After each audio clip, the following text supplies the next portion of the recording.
We are live. All right. Welcome to episode number 2. I think we made it. Episode number 2 of our podcast, Security Squawk. I'm Brian Horning. I'm here with my buddy, Reginald Andre. Andre, I just got done plowing my driveway. We got hit with more snow than we've gotten in a year and a half combined last night. Fortunately, it turned over to rain about 11 o'clock. So what was 6 inches ended up being like 3 inches this morning, but it was a lot heavier. So thank goodness I have my ATV with my plow. So that helped. So cleared out my driveway. My kids are home because, in the Northeast, we love to just shut everything down when we get a little bit of snow. You don't have to deal with those issues. So what are you dealing with today in terms of weather? What do you got going on in Miami? Oh man, I am so sorry to hear that, Brian. It was 78 degrees when I went out my house, and I was like, there's no way I'm going to wear a long sleeve shirt. So I went with my short sleeve shirt because it's just paradise down here. I hear you, man. I'm going to retire and go to Florida one day and never have to deal with this snow ever again. But that's funny. I mean, I remember talking to another friend of mine who lives in Florida and explaining to him that everything shuts down when we get snow up here. And he just blowing his mind.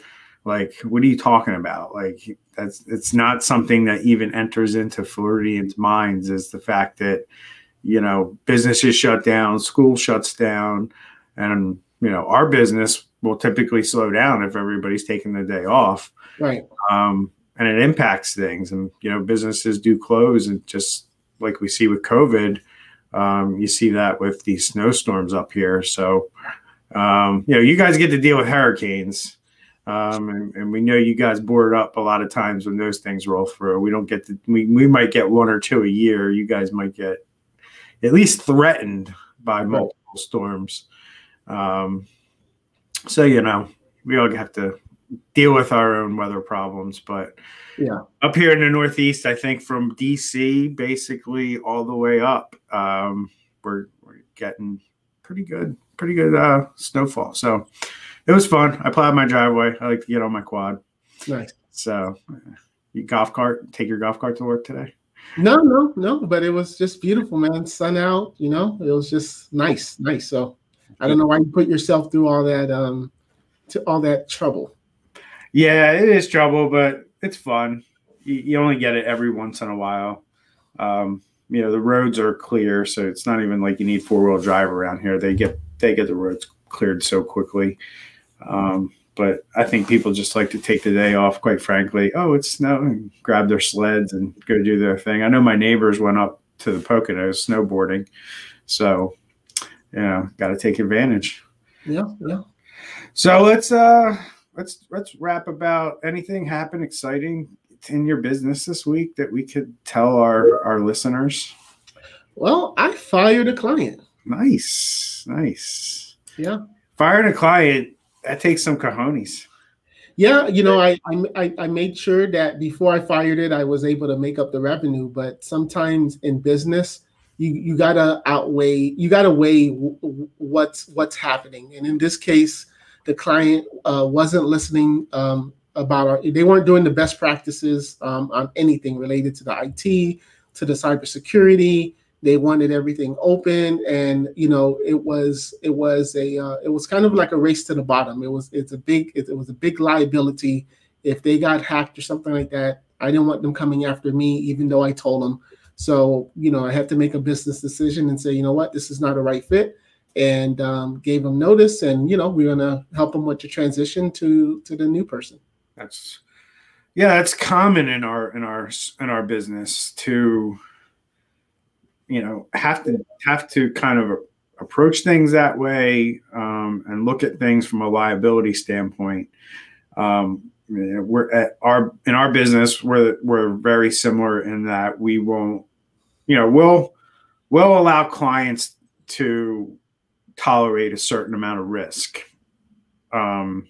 we will protect ourselves if we feel like something that they're making a decision on doesn't fit the way that we feel things should be done. So we might hand them a release of liability or something like that. But if there's just too many things that we have to check the box on to say that we're introducing risk here, and then collectively all of that, is just too much. It's just too much for your business to take on should, like you said, something happen. And you have to, as our lovely friend Cindy would say, eat the risk sandwich, right?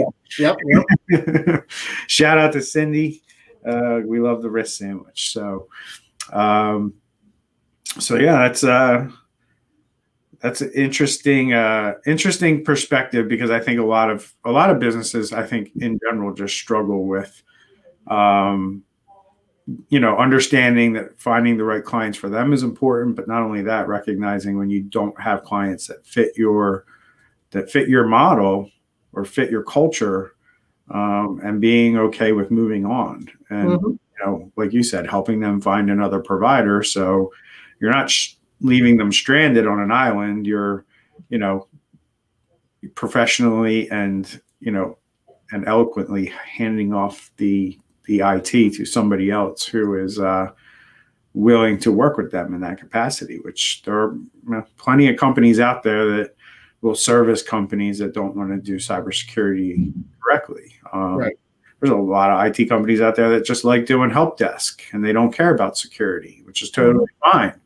As long as they're not advertising that they're taking care of your security, that's the relationship. And 100% of that risk falls onto the business. Right. Interesting thing that happened to us this week. So we do IT assessments, so got cybersecurity assessments, right? And years ago, Microsoft came out and said, don't expose remote desktop to the internet. Right. So, we usually don't find this. It's rare that we come across this anymore, because it's pretty well known that you don't want to do this. In our assessment, we found that there was an RDP port open. It wasn't on the traditional port. So if you think of your server like your house, and what a port is you think of that like the windows and doors, the way into your house. And as IT professionals, when we manage a firewall or some kind of gateway, we unlock these ports. We might open them, like open the windows, open the doors. So think of it like that. And typically, with remote desktop, if you want to call the front door port 3389, they just change the port to a different number. And, instead of the door being open, the window is open. Now, most professional criminals, robbers, if they're coming up to your house and your door's locked, do you think they're going to look around and see if any windows are open? And that was kind of the interesting thing that happened, is after we presented this to them a few days later, they came back at us with a question, because their current provider was saying, oh, no, it's fine. We changed the port. And rather than get into a back and forth or a pissing match with her current provider, we just said we don't recommend you do things that way, and we backed it up with some documents or some links to some websites that also stated you shouldn't be doing this. And then we left it at that. So, but it goes to show you why I brought this up. And why I wanted to talk about it on the podcast is kind of like, like we talked about with your situation, that IT company willing to come in and service a client that you wouldn't service. You could also, as a business, you could also be working with a company that feels like what they're doing is proper security, or they are securing you enough. When the reality is that you and I have talked about this, and we work at a different level. We work at a different standard, and that's not acceptable in our business or our clients' businesses. And the cybersecurity frameworks state not to do that kind of stuff. So, so that's what was interesting to me, and why I wanted to talk about it, because a lot of times businesses don't realize they like their IT company, or they like their IT guy or the person they're working with, but they have no clue how to evaluate whether or not they're doing right by them, that they're not leaving something open that could lead them to get hacked. And we see that a lot in our industry. I don't know how much you see it, but I see it often. Oh, we see. And, the thing is with that is there's different maturity levels in IT, where you could have the guy that just got out of school and he doesn't have that real world experience, as well as, unfortunately, in IT, it's not like a doctor's office or a plumber or an attorney where you have to go to school, you have to be certified, you have to follow a certain code. IT is not regulated. So if someone decides, I'm going to build a server, or I'm going to set up your system this way, and someone says that way, like, there's just all of these things. So this guy here putting the port 3389 open, had this industry been regulated, that would have been something that they would have known not to do. But there's nobody saying it's not okay. And that's unfortunately the problem right now. Well, we're saying it's not okay. Right. Right. That's opening the eyes of a lot of people. And to your point where you mentioned, hiring a guy out of high school or just out of college with no experience. My experience, that's something that law firms love to do. And not only are you talking about hiring someone who's not experienced, but you're also talking about somebody who's only going to be with your company for about 3 years. Mm-hmm. You know what I mean? Because the salary increase in the first 5 years of an IT person is insane. And by the time somebody has 3 years experience under their belt, you're going to be basically doubling their salary. And that's when a lot of IT guys look for other jobs. And then the law firm is constantly like in this cycle of hiring internal IT people every 2 to 3 years. And they wonder why they can't keep anybody. Right. At the same time, their risk is, way up here because they keep trying to do this with cheap, talent. And, they're just, all they're doing is creating more technology debt for themselves, a term that I like to use a lot. So yeah, that was my week, my experience. It was, interesting getting the email from the prospect, who we did the assessment on, who said, hey, how do I respond to this? And really, you don't, because they think that they're doing it the right way. Right. And, who's to argue? I won't tell somebody how to do something in their own business, but I think it's important that any business owner listening to our podcast understands that there are a lot of people and businesses out there that think just because they like their IT or they're friends with them or whatever, and they have a blind spot to evaluating whether or not that's the best thing for their company. And it happens way more than you would think. So, mm-hmm. So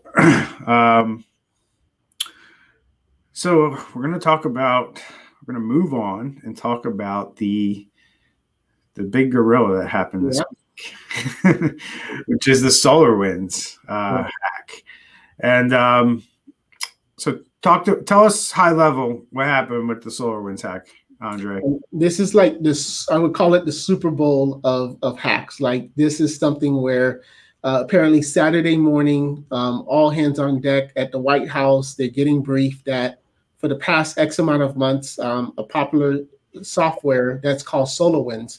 Now, a lot of people, if you're using computers, more than likely you've never heard of it. Right. But I can guarantee you, IT departments, they know what SolarWinds is. And it's basically a tool that is used like when you need support for your computers. It's used to remote into computers. It's used to monitor the computers. It's a plethora of different things. And essentially, there was a breach in that application. And SolarWinds is a huge company.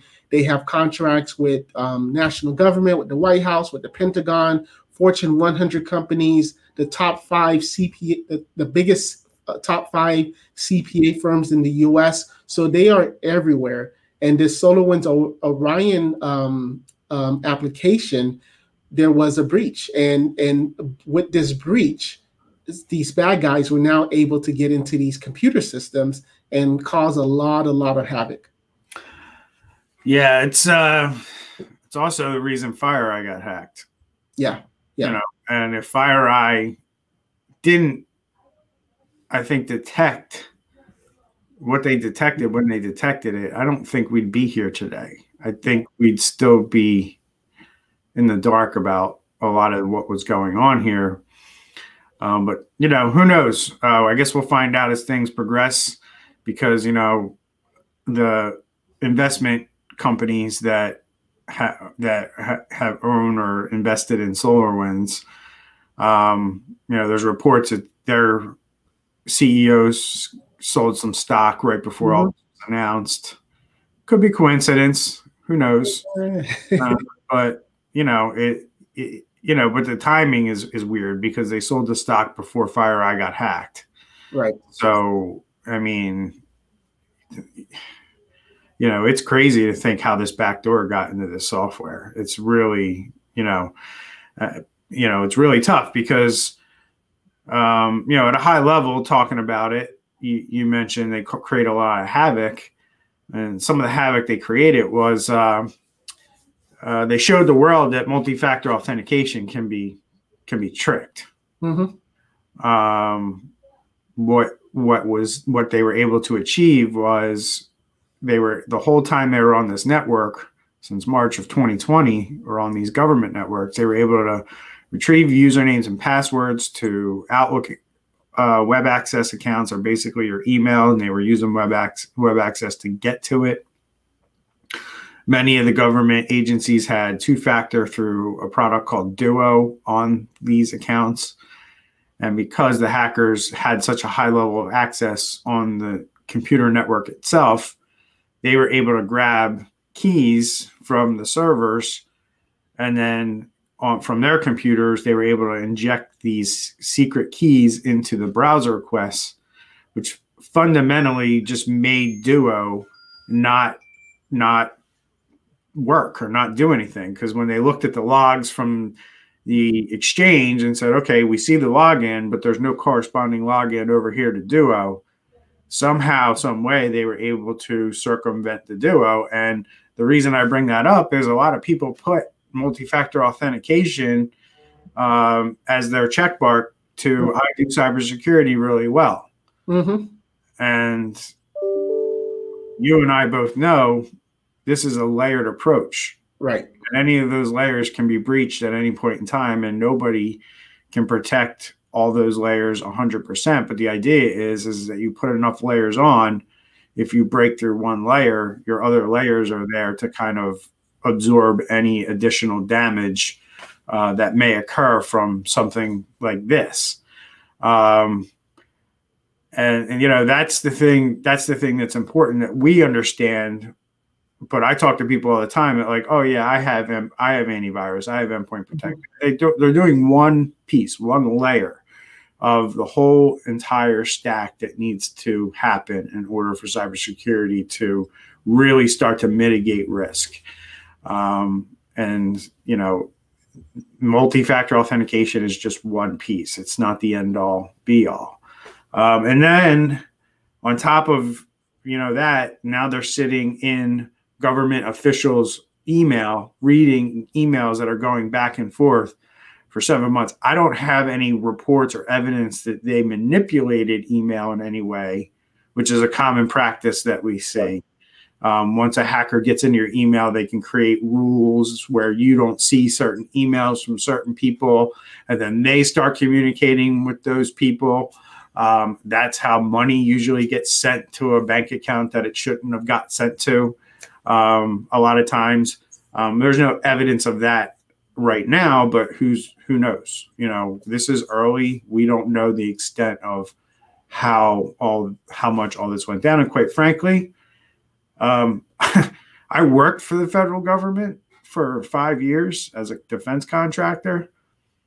It wouldn't surprise me at all that, you know, program managers sent money to a foreign criminal hacker because they were told to wire funds or move funds somewhere. I mean, that's typically not how the government payment system works. So hopefully there were enough checks and balances.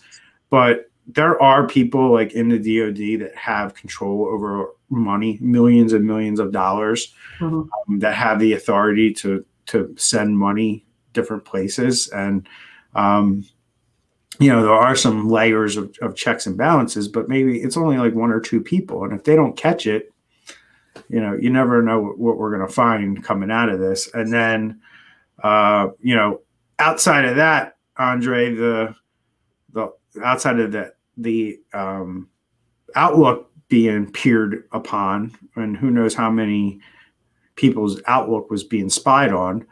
Why don't you talk about like the whole ramifications that everyone's going to learn from this on the supply chain, and how we need to evaluate vendors and things like that as part of our cybersecurity program.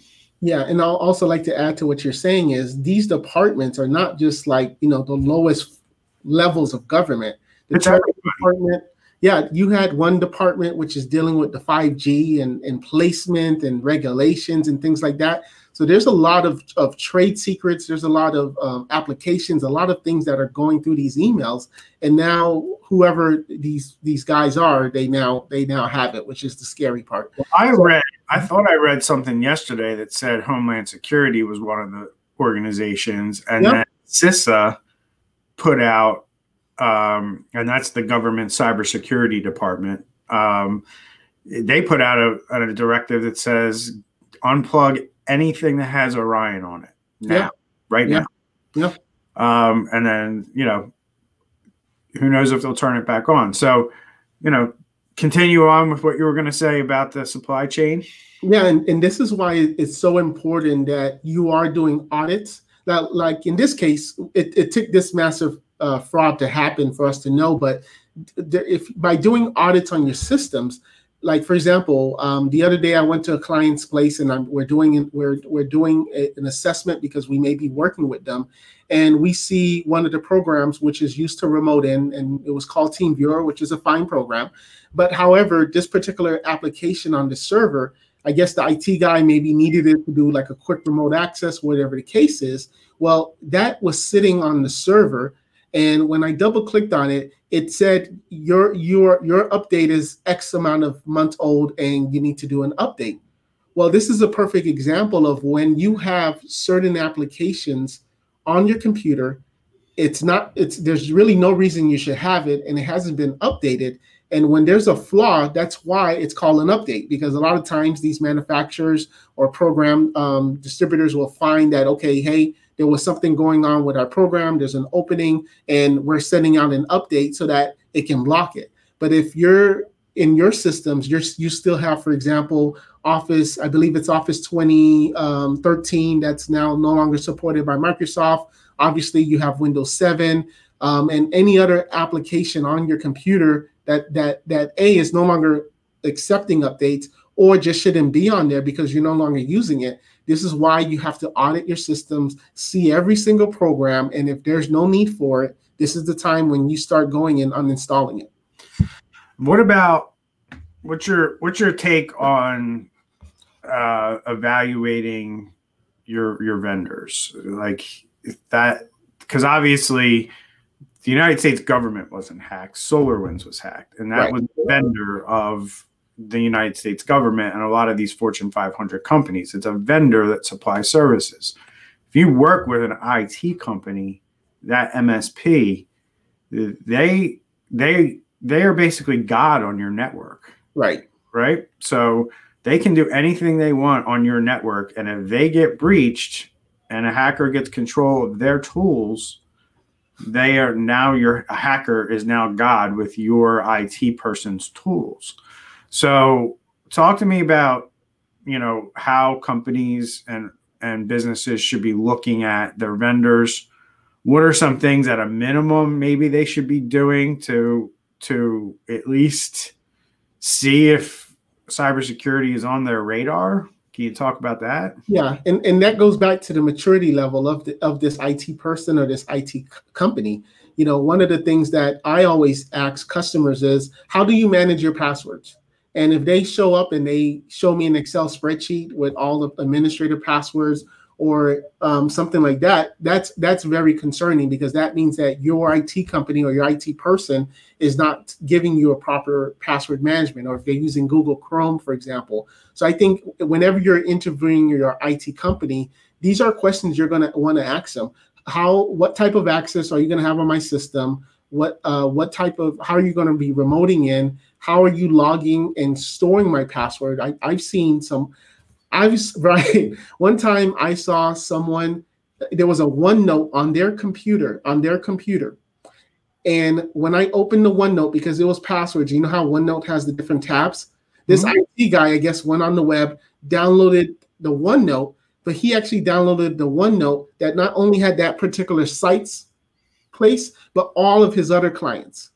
I mean, it was like crazy. I couldn't believe it. And I pointed it out to the client. I was like, look, this guy has all of his clients, username and password there. So it's very important that, when you're looking for an IT company and cybersecurity company, you're not basing it on price. I mean, yes, of course, price plays an important factor, but you really need to see and sit down with them. And I mean, it's not like you're going to say you're going to start to evaluate the tools, but you want to make sure that they themselves are doing cyber audits on themselves, that they themselves have proper tools that they use and they implement themselves to protect you, because like you said, they are the God. They have the keys to the kingdom.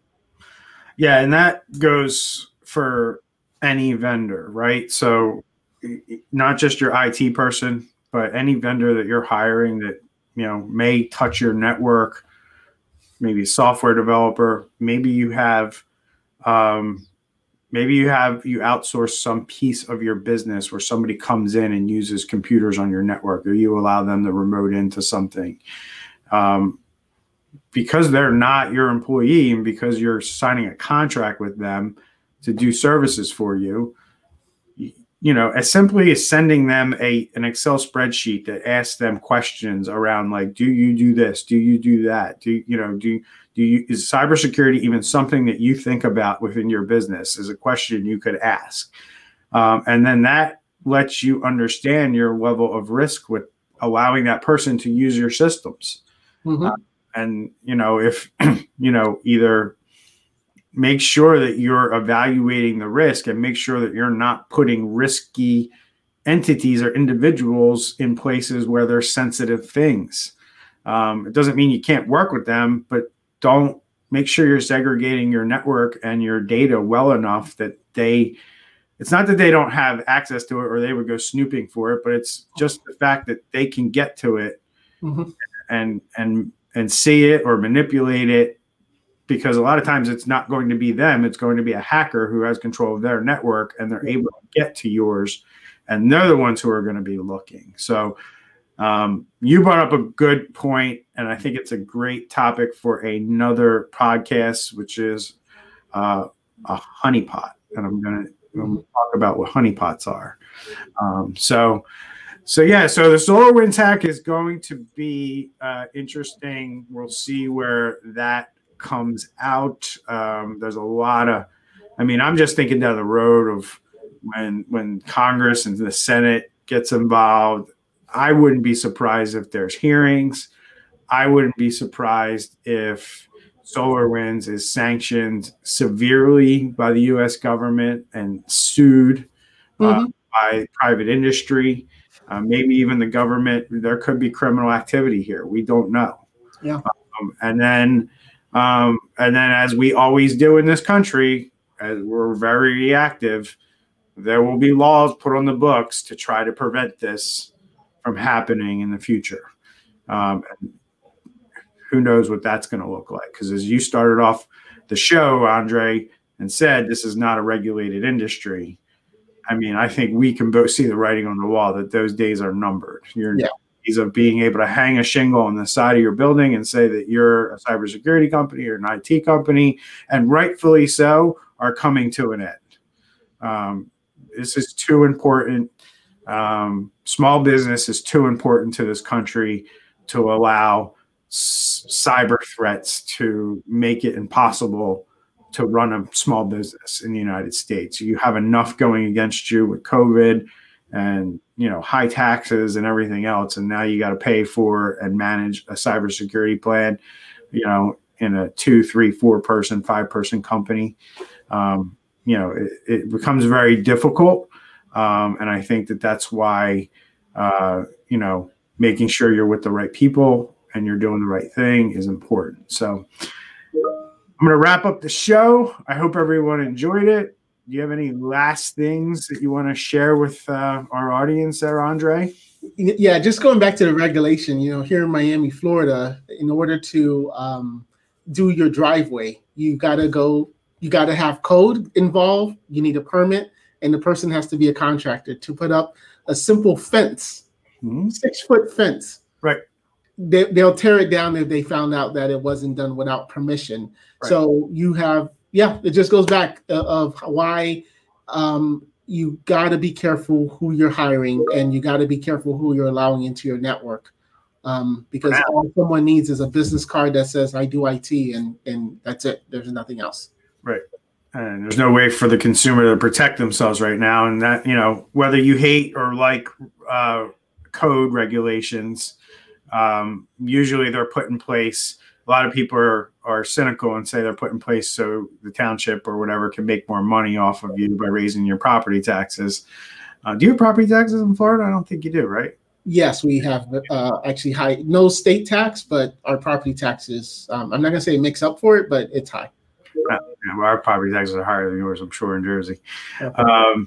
But yeah, so people think that, but really they're there to protect you, you know, because nobody wants you building a shoddy deck and then you sell your house, and then the person who buys your house sees this big beautiful deck, but they have no idea what's underneath of it. And, you know, if it was built shoddy, that becomes, you know, a life. It could be, you know, you could die if a deck collapses and you're on it. So, you know, those are why those things exist. And I'm not opposed to, you know, the government coming in and saying, here are the standards that you must follow as an IT company. Not every business, but if you're going to offer these services, this is what you have to do. And there's nothing wrong with that, in my opinion. Electricians have to do it. In my state, people that install closed circuit TV cameras, security cameras, have to be licensed. You can't install them. Doctors, CPAs, you know, the list goes on and on of hair, you know, to get your hair cut, to be a hairdresser, you have to be licensed. I mean, so, you know, anybody that's against that, you know, it's not a bad thing. So, all right. So, thanks, brother. I appreciate it. We will be back next week with another. Are we going to do one next week? Yeah, definitely. Next week. Well, you know what? We'll have to record it because next week is Christmas Eve, Thursday, right? Right. We'll have to record it a day early. No big deal. Yeah. So, all right, cool. So, yeah, we'll be out with probably some SolarWinds updates, and then we'll talk about honeypots because I put that down as a topic that we can educate people on and what purpose they serve. And, you know, I hope everyone stays safe out there this week. If you were a victim of the SolarWinds hack and you used Orion, we are with you and hoping for the best for your organization. We know that stuff is not serious, and we know the guys that on the blue team on our side who, you know, whose job is to protect these networks are probably going through a very stressful time right now, and it's right before Christmas. And, you know, I know in my business at times I've had to deal with issues right around the holidays, and I know how not fun that is. You know, thankfully enough, we're a big enough business now where those kind of things don't happen. But early on when it was me and a couple guys, you know, I felt the pressure of those technical issues, especially around the holidays. I know it stinks. So, you know, you're in our thoughts and prayers, as strange as that sounds, because we know When you think you've had a breach, we know the stress that happens with that. So, everybody, if you we'll come next week, and we'll have a little holiday flair to our podcast next week. So, take care, everyone. We'll see y'all next week. All right. We're out. All right.